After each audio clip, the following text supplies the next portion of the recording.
Martial arts school owners, your Black Friday deal from Maya is here. We are doing our Ready, Set, Grow Q1 Blueprint Masterclass on December 9th from 11 a.m. to 3 p.m. Eastern, and it's normally $99 per school. But our Black Friday deal is here, and you can get it 50% off.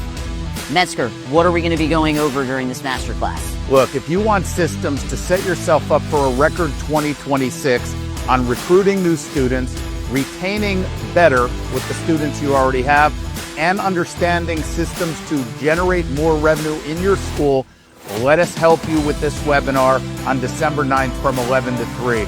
We're going to cover how to track your numbers, find out where your weaknesses are in your school, and how to fix them, plus plan your whole first quarter out to set you up for a record 2026. All attendees are going to get a digital workbook, and we have giveaways from Century Martial Arts as well as Grow Pro Agency. So click the button below, get 50% off, and invite your program directors and instructors. We'll see you there. See you there.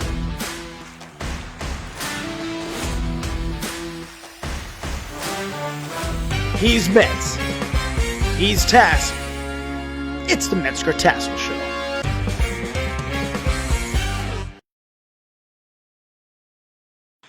All right, Mr. Tassoul, how are you, sir? I'm well. And you? Can you hear me? Yes, sir. Okay. Yes, sir. Very Anyway, good. So we were just talking about the big holiday event and systems. We were. This is weird. I look very small there. There we go. You are. That's better. Oh. Hang on. So, yeah, did you say you also saw something on one of the other schools? I did, yes. When? Today? No, 2 months ago. Really? Yeah. Well, when I was down there last for the event, yeah, it was on pre-orders or something. Well, I can tell you about that later. Right now, we got to take care of all these fine folks on here. There's no fine folks to take care of. Oh, perfect. So it's just you and I today. Okay, awesome. So yeah, let's just talk about it. No, all is good, man.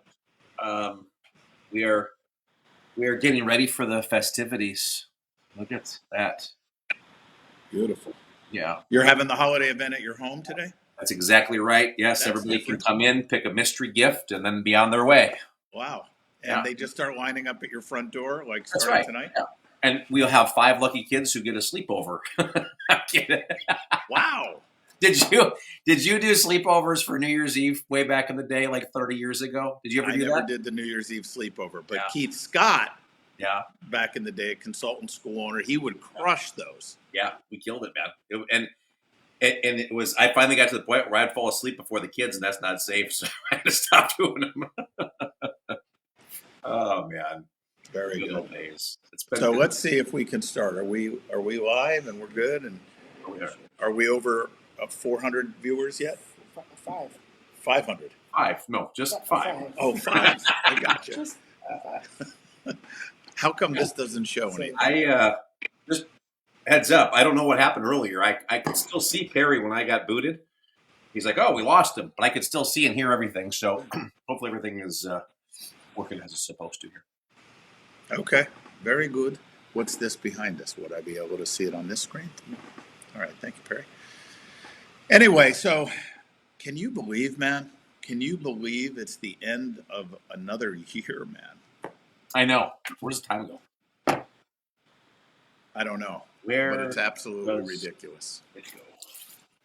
Yes, sir. Yep. It does. But it's exciting times, man.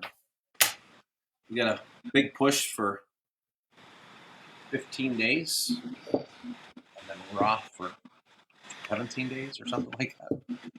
Right. Well, look, I always think of the school owners at this time because, this is the way Mr. Fry and Mr. Alvarez, how are you guys? You seem to be on a delay. I don't know if it's me, but you seem to be on a bit of a delay. I'm on a delay. They can.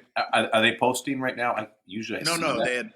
No, it was there. I wasn't able to see the Oh, post. now you're better. You're. It was like an old kung fu theater movie. Your mouth was not matching with the sound, but you're good now. Gotcha. Listen, if there's a school owner watching, does it show how many here, Perry? Somewhere? No. But my point is at the end of the year, I always thought about this, and I always wondered, as a school owner, am I where I want my business to be? And if not, why not? Right? And then I thought, if I did have a good year, as we're at the end of the year, what does that mean? And I would always think, man, I got to do it again next year. And I think what helped me get to where I'm at today, whether that's good for people, bad for people, or whatever it is I didn't want to just keep doing one step at a time every year, right? Like if you had a goal and you hit your goal this year, well, next year, obviously, most people say we just want to beat last year. Okay, so that's like a step. And then I want to beat that year, and then that's a step. But how do you scale exponentially if that's what you want to do? And if you don't want to do it, my personality, and for me, it just got a little redundant that there was like, where am I going with my business? Now, the other thing is obviously if you had a down year, you may be very motivated and very excited just to get it back on track to have a better year next year, or to you sometimes when you achieve something and it gets taken away, there's more of a motivation just to get it back. Have you ever gambled, for example? Like, have you ever gambled in a casino or a slot machine where you were down thousands of Zero dollars? looks so good. Just to be at zero looks so good. It looks so good, right? No, I know a guy, but never done that myself. It's I- like that. Normally, the past time, I leave up. That's right. Oh, that's a great analogy, though. It really is. I mean, because to your point, yes, there's like, if I could just get back to, in this, by the way, this is true of we say gambling, right? Seriously, but also having fun with it. But this is people with finances as well. Like, if they could just get back to zero and not have debt, right? Like, oh my God, this credit card debt feels so heavy, or this feels so heavy. I didn't mean to change the direction, but zero can look really, really good to some people. Like, That's right. Right. That's right. So, And the thing is then if you can get back to zero, your baseline, you want to get so far ahead that you don't ever have that fear or that goal of getting back to zero again. That was my thought, right? You want to get beyond that to where your goal should never be to get back to zero, right? Your goal should never be, I'm down 100 grand this year. Man, if I could just get it to where we're only down 20,000. But that's a reality. We would be happy because we're comparing it to negative. And I think most people compare themselves with something, and it's usually themselves, right? So even if you're ahead, you compare yourself to whatever you did last year. Hey, we did great. The economy was down, but we did the same as we did last year. But that was never good enough for me, right? And it was never good enough for me just to do this. You want to climb the ladder, right? well, yeah. But why? Why? I mean, because here's the thing, right? There's a lot of there's multiple school owners on here, right? But there's a lot of single school owners on here, and by the way, your goals don't have to be everybody else's goals. But why for you why didn't you want to go from making $4 a class to $5? No, I'm teasing, but that's legit. But why didn't you want to go from making grossing, as an example, right, $250K to $300K the next year to $400 to $500 to $600 and just keep growing that? What was what's the problem with that? What's the challenge with that mentally for you? For me, that was going to be a very, very, very long road to ultimately get me to where I want to be in life. Okay.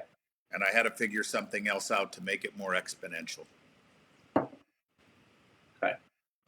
I mean, and because I also know business is cyclical, business is up and business is down. So anytime I would grow, I didn't know if that was sustainable. And by the way, Mr. Alvarez, what's a good annual goal for revenue increase? 10 to 15%? Yeah, that's great. If you could do that every year, that's great. But like you said, Tass and Mr. Alvarez, it's based on whatever ultimately your goal is. Like what is, and that's hard to define sometimes. It is. As a matter of fact, I was just having a conversation with Ernie earlier, right? And he was chatting with somebody. Don't know who it was. I have no idea. Doesn't matter. And I'll be mindful of how I say this, but as a consultant, you can see the opportunity that somebody has, right? Because we've just done this so many times, and so when you have, I'm going to maybe embellish the example slightly, but when you have 300 students and you're doing $30,000 a month in your martial arts school, or 35 or 40,000 a month in your martial arts school, and you're the owner operator, and you're doing life can seem really good for you. And by the way, I think that is really good, right? But when I see that, I'm like, oh my God, I could double this person's revenue. And that person says, no, I don't want to do it. I'm fine. There's no reason. I'm happy. I'm good. Like you can't force people to be better, and I can't put my goals on that person, by the way, right? So you said it depends what your goals are, as an example. And for some people, they'd rather just make 50% of the revenue without having to do any extra work, and work-life balance is great. They just enjoy doing what they're doing until there might be a challenge, right? And then it's okay. Well, and by the way, we can wait until that happens. Like, look, it's like insurance. You may never have, hopefully, God willing, you never have to use it, right? Right. But you never know how good your insurance is till you need to use your insurance. And sometimes then it's too late. And so it's important to know what to do, and whether you choose to do it or not is really up to you. But that kind of goes into, it's actually a really good transition into the first thing you want to talk about. Which is, So 3 things to maximize, or the 3 things that hold your business back from maximum success or ultimate success, or whatever it is you want out of your business. By the way, Tass, as you were talking, I came up with the fourth one. So here it is, guys, and write this down, but it's going to seem so elementary that some of you are going to not write it down, because you're going to be like, oh, well, yeah, but it's not conscious. And that is knowledge. Well, you're just going to go through all of them right away. Yeah, I'm going to hit all of them, then we'll talk about it. And people can just jump off and get on with their day. They can jump off if they want, or they can hear the breakdowns. I mean, whatever they want to do. But you need to know how to be successful. But the question is, how do you know if you know how to be successful? How do you know? That's a question. But knowledge, you got to know. The second thing is execution. If you don't execute what you know, you're not going to get anywhere. You can be the smartest person on the planet Earth, but you got to do something with that knowledge. The third one is the big one. It's the one that stifles most people. And that is presentation of the execution. How you present what it is you know, and I'll give a breakdown or analogy on that. And then the last one is honesty. Being honest with yourself. Most people can't be honest with themselves. So at the end of the day, all you got to do is ask yourself this: is my business where I want it to be? And if not, why not? Now, the second thing is people will attend events, seminars, they'll come, and we get people that'll quit our program because they'll say, it's the same thing. I know it. I know it. But if you know it, why aren't you where you want to be? Some people are, but why aren't you? Because it's not about knowing it. It's about how you present what you know. And I was just talking to Mr. Arsamont. Josh Arsamon, consultant, successful school owner, multi-school owner. And I said, it's like a baseball player that wants to be the best hitter and hit home runs. Well, number one, you got to know how to get to that plate. How do I get up and get at bats? I got to execute. I got to get the at bats. I got to get to the plate. But why is it that every baseball player, imagine taking a professional baseball player saying, hey, do you know how to hit a ball? And they say, what are you talking about? Well, do you know how to hit? Well, yeah, well, teach me, break it down. Well, they're going to show you how to stand, how to hold the elbow, how to hold the bat, where to look, where to stand in the box, depending on what the pitcher. But why is it that you got people like a Sammy Sosa, Mark McGuire? That's the last time I watched baseball. Good. I was going to say, oh, here we go.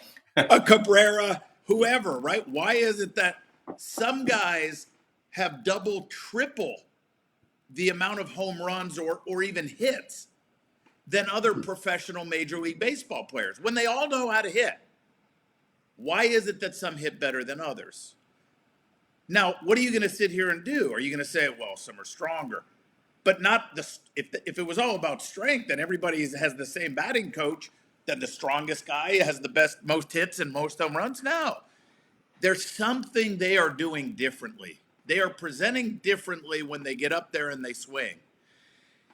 And in business, you can't just get up there and swing until you know exactly how to do it. And then you got to execute. You got to get up there and take the swings, but then you got to focus on the technique and the presentation and how to do this. But we got to be honest with ourselves and realize, listen, this is the hard pill to swallow. We got to be honest and realize that once you start blaming the economy or anything else, you have now lost control, period. And you got to be honest with yourself and say, okay, the playground I play in has changed. I got to adapt to succeed now in this playground. And most of us don't adapt. We point fingers and blame. So there it is. Knowledge, execution, presentation, and being honest. Go ahead, Tass. I was just having fun with chat. So I said, is this stat accurate? Which I know it's not, right? The best hitters have the most swings. I know that's not an accurate stat, right? Because someone can get a one-time swing and have perfect record. That stat is not accurate as a blanket statement. The best hitters do not necessarily have the most swings. They usually have the best quality swings and the best swing decisions, right? What is true? Elite hitters tend to swing at strikes more often, aka execute more often, right? Swing at less bad pitches. Well, do less bad ideas in your school. Have a higher contact rate, right?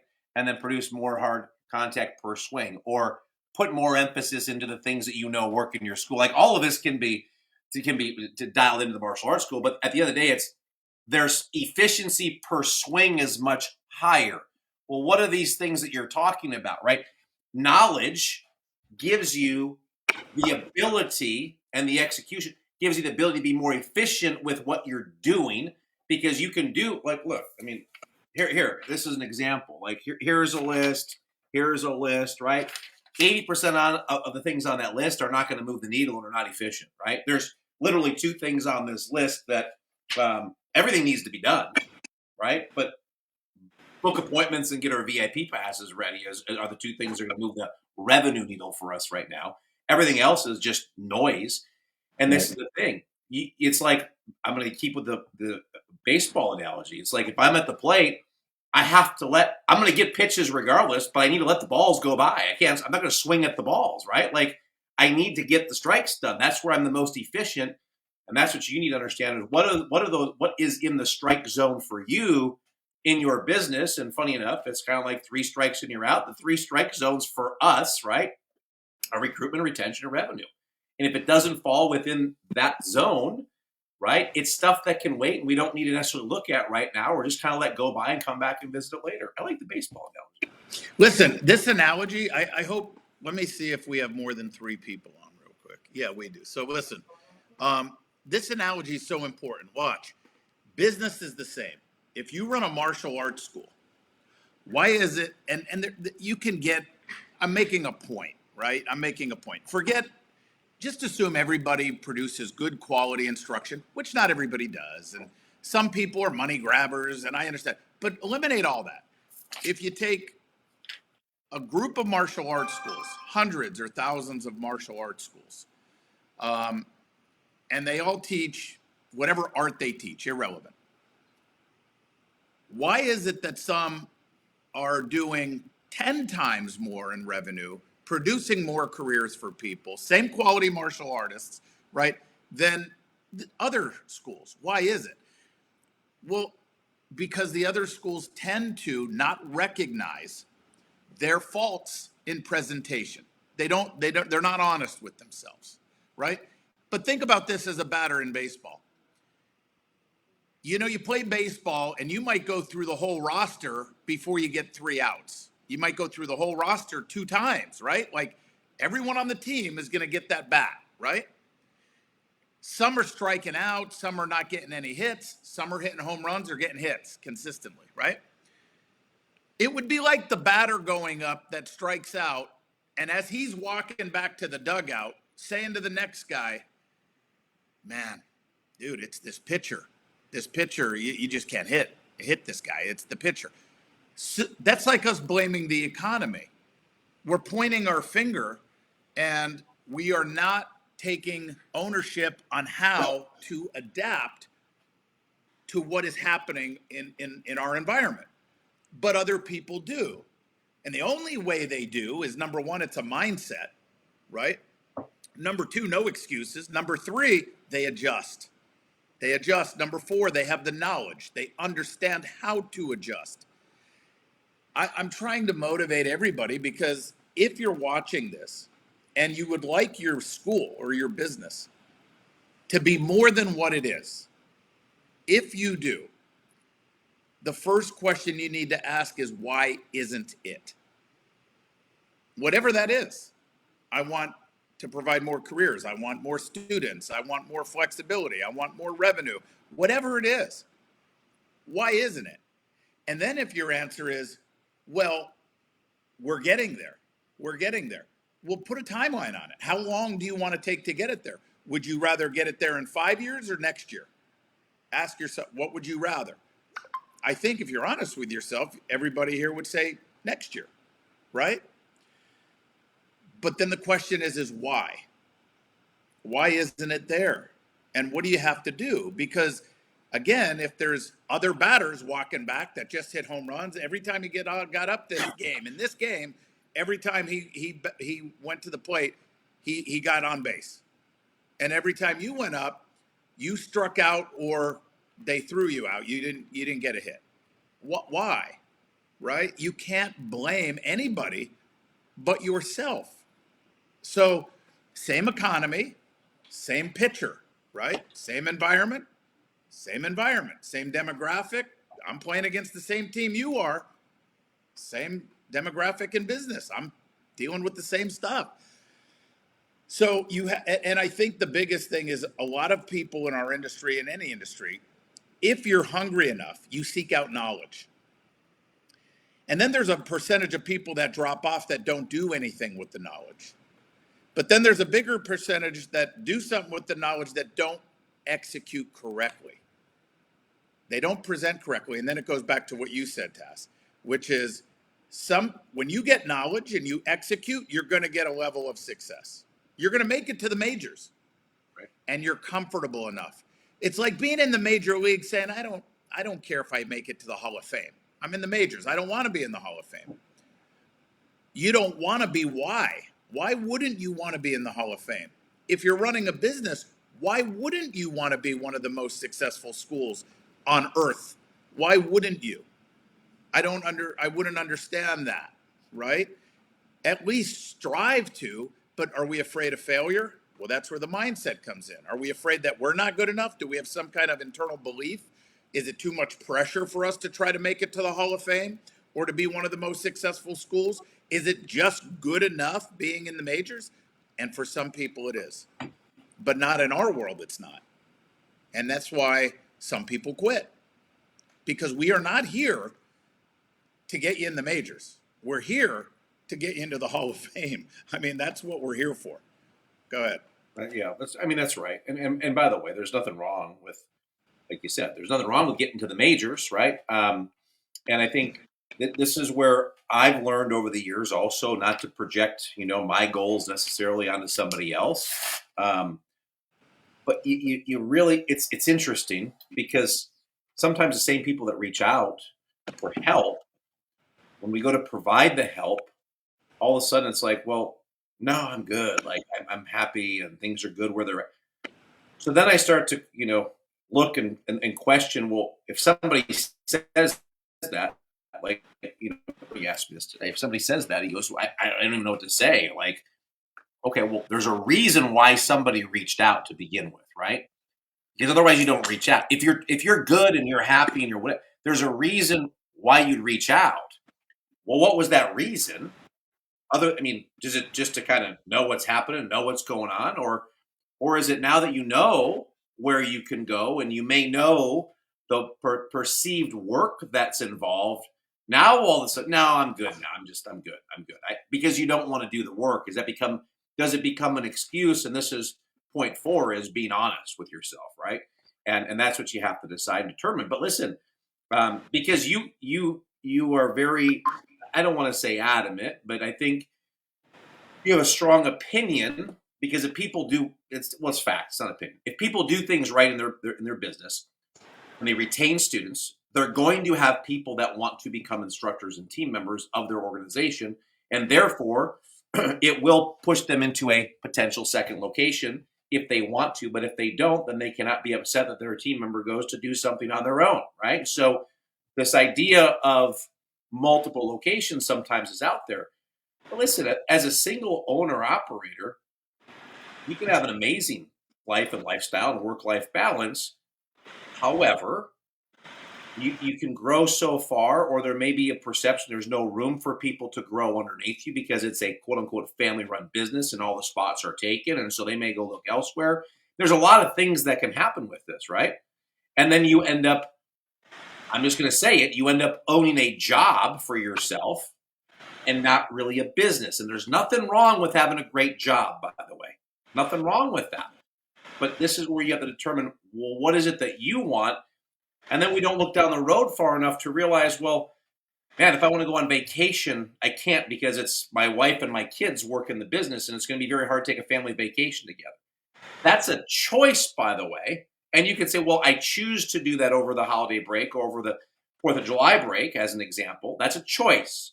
That's great. You can do that, and you could probably get away with doing that and still have great vacations because that's natural times the school could be closed. But what happens, again, if something were, God forbid, something were to happen that's not a choice and out of your control, are you still going to be able to be at your school? Is your family still going to be able to be there at your school? What if, God, I shouldn't even say this out loud, but what if I start developing dementia and I can't be in my school, as an example, right? Do I need someone else to facilitate and take care of me? And then that pulls another family member potentially out of the school. Like, these are things that can happen.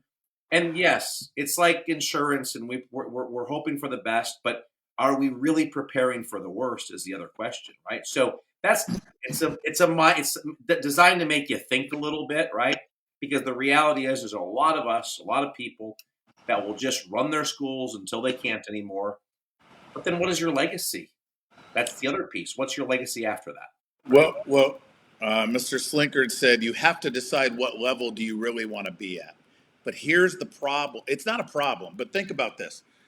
Let's go back to the major leaguers. There are certain people, their level, I just want to be in the majors.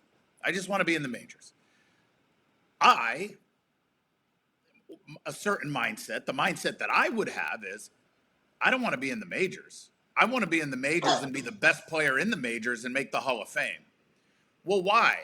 Because of course I'm happy that I'm in the majors, but if I have a down season, if you have a down year in business, if my goal is just to be in the majors and I have a down season, I may go back down to the farm league. I may be out of the majors. If I'm going for the Hall of Fame to be one of the best and I have a down season, I'm still in the majors probably. I'm still there. I got to get my bar high enough to where when we have a dip, it's still okay. I'm okay. This is the problem when people decide to put a level, a ceiling at where they want to be. In business and in life, I don't understand why we wouldn't want to continue to smash through the ceilings, right? Because you will have a dip. You will have a dip. We just don't want that dip to be detrimental to you, your family, your team, your employees, your students. So you can't just get to the level of comfort, because a dip may take you into the level of uncomfort. And then it becomes stressful. And when we're stressed, we start making worse decisions and choices, and it can spiral. So again, what you came here for is, how do you really know? Be honest with yourself. We'll start with the fourth one. Be honest with yourself, but how do you really know how to get yourself or your business to the next level? What makes you think you really know, right? How do you know? Are you executing that knowledge? Are you really? And if you are you doing it correctly? Are you presenting it and executing it correctly? And this is what we had a big meeting on Monday, is some of us think, yeah, I do know. I know how to do it. But have you ever heard this? I know how to do it, but it doesn't work. It's not working. So I'm going to go back to this. But you can't tell we're using baseball all day today, but you can't have a batting coach teaching everybody practicing, hitting in baseball, when this percent of the team is crushing it and there's this percent of the team that's just not doing it at all, and this percent of the team is saying it doesn't work. What they're teaching us doesn't work. The bat's broken. It doesn't work. It doesn't work. Like their technique, it doesn't work. I'm going to go back to what I was doing before. Well, what you were doing before, you weren't even at a 220 batting average. Like we want to get you up to 350, 300, whatever. We want to get you a higher percentage. What you were doing before was right on the line of you going back down to the farm league. But if you're telling me it doesn't work, go talk to these guys and ask them if it works, whose batting average did this under the same coach, right? My point is data, right? You got to look at data. Now, if everybody on the team stayed flat or went down, then I would say, I don't think we're learning the right way to be successful at hitting the ball. I mean, look at the data. It's a very small percentage of people that have improved. The rest of us have, but if the majority of people are excelling, the majority of people, and you're not, how can you say it doesn't work? A system doesn't work. You have to look inward. And that's my point. And I think that's one of the frustrating things too, as a consultant. Listen, I would be the first one to tell you, when I started consulting 25 years ago, and I was consulting schools, I didn't know if I knew anything more than anyone else or if I knew as much as anyone else. But I was asked by Century to start this consulting thing, and me and Silverman, and we, and I'm consulting schools, and I'm like, man, I'm just a school owner in Orlando, Florida, and they're a school owner. What makes me think I know more than them, right? And by the way, I don't think I did, of the majority. But 25 years later, and hundreds and hundreds and hundreds and hundreds and hundreds of schools that I've consulted one-on-one, and thousands of schools that I've talked to at seminars, and what I've learned from this industry there is no more argument. I have too much data to back up what we do. There's too much data. It's not my opinion anymore. It's not the way I do it. When I first started consulting, I would consult people on, what we do that works really well. That was my thing. Hey, you know what we did that got us a lot of students? But that has evolved because I've learned there's a consistency out there that works. And you can't argue with data. You can't argue with it. So my point is it's the end of the year. You're going into 2026. What is it that you want that's different than from what you wanted going into 2025? What is it that you want in 26 that's different from what you went into in 2025? And then what does that mean? Where is that getting you? Okay, so like Mr. Alvarez or anybody, by the way, that's phenomenal. You grow by 20%. Let's say you grow by 20% in 26. What are you doing in 27? You want to grow another 20%? And what does that mean? Where is that leading? Where's the end? Where am I going? Right? And there's not an end, but where is it to where it branches? Like where does it, do I open more schools? Do I have more flexibility and give more staff opportunities? Do I invest into real estate, stocks, retirement fund, whatever it is? Like what is it that we're trying to do? And you need to have that because we're going to wake up one day and you're going to be 70 and you're going to be 80. You're going to be 90. We're going to be dead. I mean, it's coming. It's like a steamroller. Time is a steamroller. It's coming. And sometimes we're not conscious enough that we're just on this treadmill and it's just like, oh my God, I'm 50, I'm 60, I'm 70. Damn, like you need to now. Whatever that is, I need to blank is now. And that's all I'm trying to tell you. Right now, everybody's happy. If you live in the present, which people say, live in the present, don't live in the past, don't. Bullshit. Think about the future, because the future will be the present. What do you want that to look like? What do you want that to look like? Because what you do today will determine what your present is tomorrow. So you gotta be successful. I mean, you gotta be driven towards whatever it is you want. Yes, Tess. Because I'm the steamroller coming for you. Time. Yeah, right. I mean, I don't know what else to say about the topic other than some people are playing Little League, some people are playing Babe Ruth, and they just want to stay in the Little League division, and they don't want to play the big ball. And so, totally a choice, totally an option. But then you also have to make sure that you can't complain about not being the big leagues, as an example. Yeah. Yep, 100%. Right. And here's the thing: today more than ever, it's out there.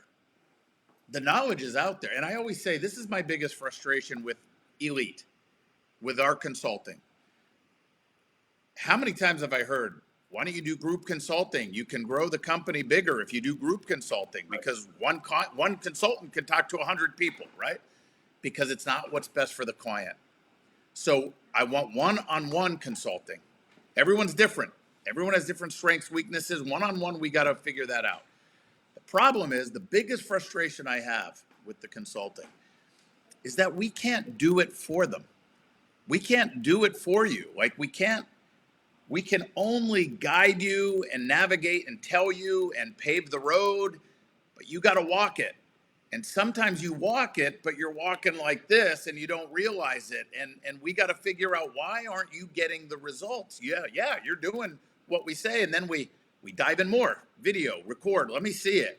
And then it's like, now you're walking the path the right way. Now, but this is the stuff that we got to recognize, right? Well, and for a lot of people, you can take the knowledge, you can take the execution, and that's why there's the third one, right? Which is the presentation. Because to your point, I've watched this happen in the past. Yes, we're doing that. Yes, we're doing that. Yes, we're doing that. Yes, we're doing that and that and that. And then I watch. It's no different than the baseball player going up to the bat and going, he's up the bat or she's up the bat, and they go, I swung 3 times. Yeah, you did, but you didn't present the plate the right way. You didn't get the right, like the presentation was not there at all. You're right. You did. You walked up, you got to the plate, you addressed the ball, and you half-ass swung 3 times. But the presentation, oh, are you still there? Yeah, can you hear me? Yeah, it just said the host left. Your presentation wasn't correct. So we're checking the boxes, but there's not necessarily the enthusiasm that goes behind it, or we're just missing something on the presentation. And even there's so many resources available today on how to present and the psychology of presenting. I don't want to get. I mean, look, there's no mystery to this stuff. It's just be who you are. I've learned that. Be who you are, but understand the reasons why you do things, because that will help your presentation. If you're just doing it to do it and you don't know the reason why, then you just check the box, right? I think of like the mass intro as an example. When we have a mass enrollment with a group of people and we say, introduce yourself in this martial arts school, introduce your team, right? Go through the 4 steps. When you introduce your team, well, why are you introducing your team? Well, because they don't know who any of the instructors are, or they don't know that. No, it's to get compliance from the parents, because we want to get them to give them a big round of applause, and typically they don't. So we're building rapport, we're breaking the ice, we're getting compliance. Like, there's reasons why. And if it's just like, hey, I'm Shane in the mass intro. I'm Shane, and I'm one of the instructors here, and just want to welcome everybody to school today. By the way, we've got Mr. Smith and Miss Sue and Mr. Billy over here. Well, I did what you said. Well, yeah, but you didn't do it the way it's supposed to be done. That's the presentation, or lack thereof, right? Right. Exactly right. Look, goals are, I mean, you said something earlier too, and I don't want people to be confused, but there are ceilings. There are ceilings when you're in one location. The question is do you know what it is for you based off of your space and your square footage and all the things? And do you have a Stephen Covey begin with the end in mind and know, hey, this is what it looks like. I'm going to say when it's done. And here's what I mean by that. Like, hey, in our facility, that's 350 active students in our facility doing 70,000 a month. That's the big picture for us, or whatever it is for your school. But what does that look like? Well, because there's only so much square footage and so much mat space and so much use of the class schedule that you can do. But does it really mean it's done? Well, that's better than, well, no, we just need to enroll 10 students every month, 8 students, 12 students, whatever the number is for you. And it's this, you're waiting, right? And by the way, your steamroller is going slower than the other steamroller, because the other steamroller is going to catch you at some point and roll over you. And that's the problem. And you don't really have this ultimate goal that you want. And then, by the way, you get to that goal, then the question becomes, well, do we want a bigger facility and go to 400 students? Does that make sense? Or 450? Do we want to do that? Do we want to open a second location? Just because we hit the number doesn't mean we're done. Now we can figure out, let's take a breath. We get to the top of the mountain. Let's look around a little bit. Let's enjoy the air up here for a little while. You're like, hey, there's another summit. Let's go climb that. Let's go do that. You can reestablish the goal. You don't have to. But I think when you climb the peak, right, and you get to the top, I don't think anyone really wants to come back down. Like, it's a whole different view from up there. It's beautiful, and the air is nicer, and there's less people, and all the stuff kind of, it's this wonderful place to be, and it's hard to want to go back down, right? And by the way, sometimes going down, I say this because my son just went out to Utah and did Mount Zion, right? And he took videos of it, and I was freaked out just watching the videos. But I got to imagine sometimes going down can be scarier than it was going up, because you can see what's down there, right? And so in your business, the same thing. It can be much scarier going down, and then it can be harder to get back to the top in some respects. If you have the knowledge and the execution and the presentation and the honesty, you can get yourself back to the top. But also sometimes when you're honest and you're like, I know what it freaking took to get to the top, and that's a lot of work. And the steamroller of life is coming, and you're 10 or 15 or 20 years old, and you're like, I don't have it in me to work like I did before, which now becomes all the more reason you need the knowledge, because your harder work in the past can be made up for now with smarter work in the future. Like, it's the veteran guy who does sparring, right? When you understand how to cut angles and you're in the, like, you can spar and hang out and spar as you get older, because you understand the game and you can play the game and just evade and not get hit, right? It's different as you get older. You get smarter in the ring. And the same thing is true in business. I think you can put all the grit and hard energy and all the things in when you're younger.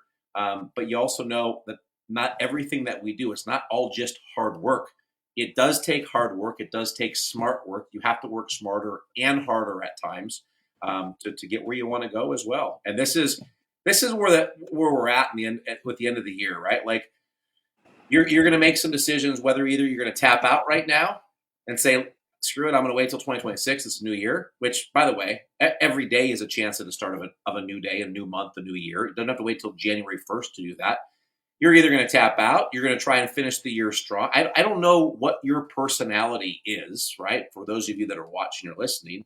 But I think if you're not trying to grow in every facet, then I would ask you, well, what are we doing? Why are we doing this? Because really, I think as martial artists, I don't think we're really trying to pass on judo, jiu-jitsu, or taekwondo, or karate, or kung fu, or whatever style you teach. I think we're really trying to pass on. This is the tradition, right? I know a lot of us have gotten kind of out of tradition as far as the things that we teach because techniques evolve over time. But I think common core that we all have is that we're trying to teach the values and life skills and virtues of martial arts. And if you're not setting yourself up or excited about being the best or wanting to grow or wanting to excel or having the kanai, right? Constant never-ending improvement or whatever you want, Kaizen, whatever you want to call it, then why are we doing what we're doing? And what are we trying to pass on to our students? Just the punches and kicks? Because they can do that recreationally anywhere, right? And so get motivated, get excited, know that we are in the best industry, in my opinion, my selfish opinion. We're in the best industry in the world. Number one, we're teaching life skills, right? And a lot of us teach kids. I know not all of us, right? But a lot of us teach kids. And so if you're following what we do and you realize we have a quote unquote subscription-based program, right? It's recurring revenue. Well, look around. Every business on the planet is trying to figure out how to do recurring revenue. We have an ascension model, which is different levels, right, of training. We have a built-in goal-setting system with the belts. I mean, what possibly more could you ask for? That's the crazy part. I mean, everyone's trying to accomplish this. There's a new company in town. It's called Rapid Refuel, right? And they'll actually come out to your house and fill your gas tank for you with gas. It's a $35 a month subscription. And I said to the guy when he came, I said, how do you guys make any money on this? And he goes, we don't really make anything on the gas. We make like 10 cents a gallon on the gas because they buy wholesale. But it's all based off of subscription, right? Well, $35 a month times 1,000 people, and now they get into a neighborhood and they're out there anyway. They're going from house to house to house.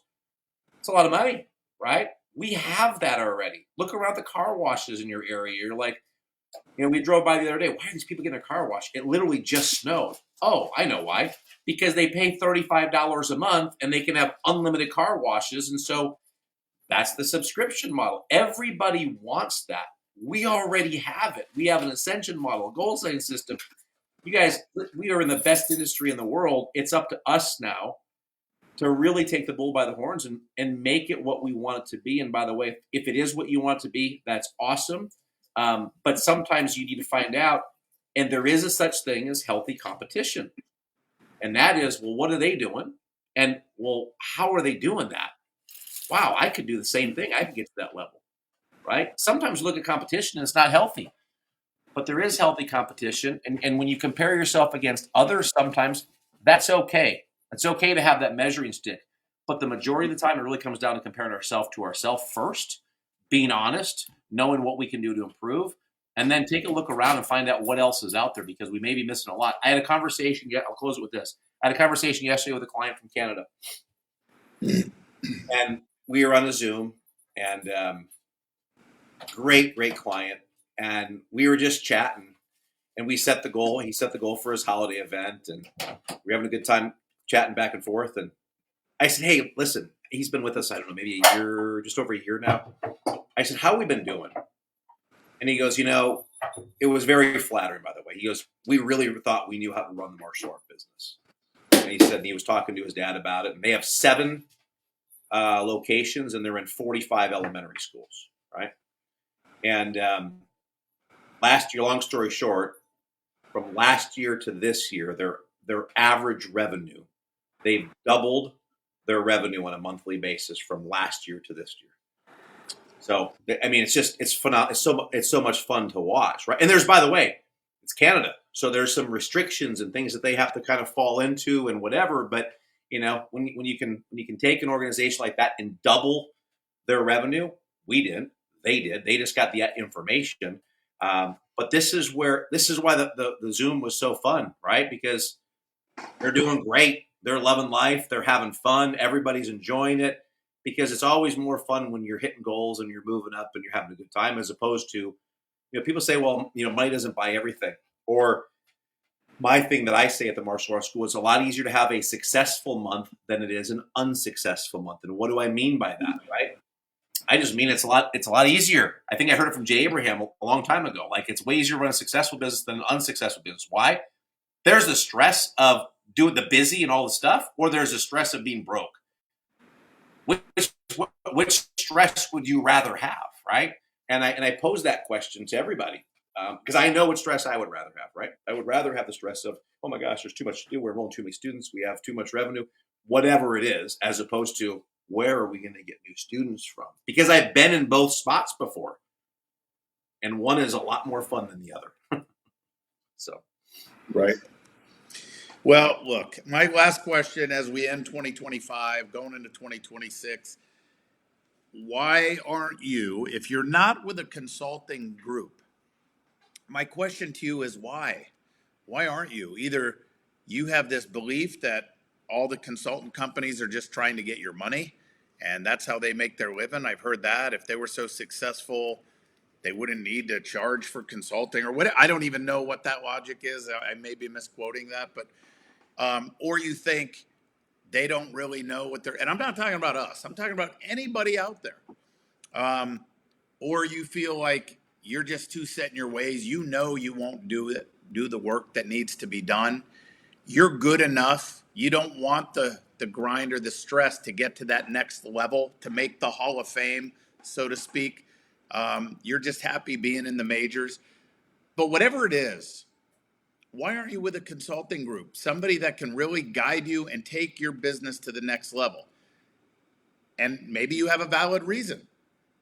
But at least know the reason. Not all the consulting groups are out there to try to just take your money.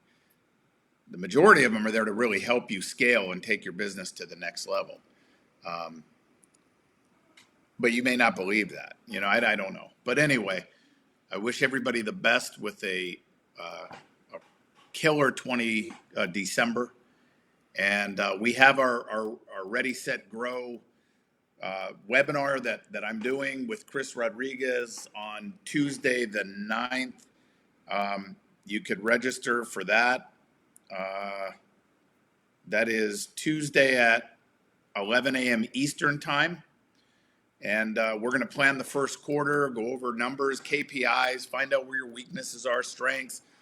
But it's a group thing, right? So it's going to be information that'll be relevant to everybody.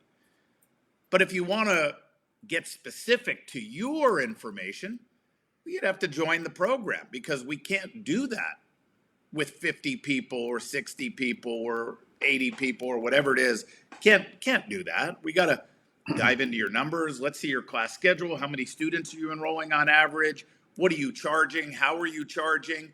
How many classes do you offer a week? I mean, do you have an upgrade program? Do you not? I mean, we really got to dive in specific to your school and find out where the holes are, right? So anyway, but this will be good information for you to really dive into your own systems by knowing what to look for and how to plan for that first quarter. So Ready, Set, Grow, Tuesday, December 9th. And there we go. I think that's everything. So Tass, there was something else I needed to tell you. Oh, yes, I got to call you right now because I've got a game changer for you that's going to change everything for us. Okay.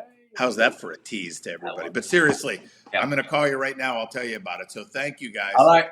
Sounds good, everybody. Hey, listen, happy holidays, everybody. Appreciate everyone. Thank you, guys. Take Bye-bye. care, everybody. Bye-bye.